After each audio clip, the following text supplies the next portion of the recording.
Today's Monday, August 18th, and you're watching GameSpot News. I'm Chris Waters, here filling in for Jess McDonald as she spends the week in Rivallon, lifting barrels with her mind and getting hollered at by fish vendors. Some people just have all the luck, you know? And what do you and I have? News.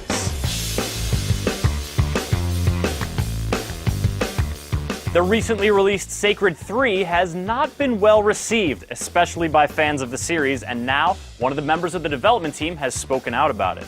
On the subject of why the game turned out poorly, former Keen Games junior game designer Sasha Wagentrotz said, "The marketing department of Deep Silver was the only one with enough power to change the direction of the franchise."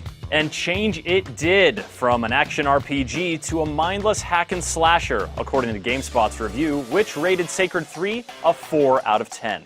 Damn. With the launch of Destiny just 3 weeks away, one of the writers of the game has traded in Moon Wizards for White Walkers.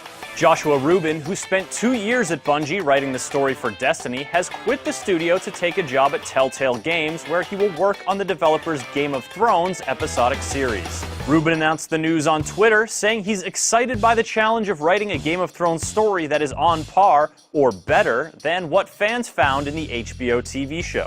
Now, I can only assume that by better than, he means the series will finally make the much-awaited turn to focus entirely on Arya Stark, and how she... Time again for our recurring news time feature, Executive Reassurances. First up, Phil Spencer from Microsoft on Rise of the Tomb Raider's timed Xbox exclusivity. It doesn't come from an evil space. It comes from a space where there's an opportunity that maps really well with what we need in terms of the genre, and a partner that's looking for a partnership. Other people can do the deal, but it was a deal that fit well with us. And I think it could help the franchise in the long run, and help Crystal and Square and us. Now that's reassuring. Next up, Andrew Wilson from EA on listening to their customers. "We haven't always been great listeners, but we're getting better, and what that's telling us is that people want choice. They want to be able to choose what's right for them at a given moment in time. There isn't a one-size-fits-all any longer. We've got to build a core platform, game engines, and games that facilitate that." Well, doesn't that just put your mind at ease? See you next time on Executive Reassurances.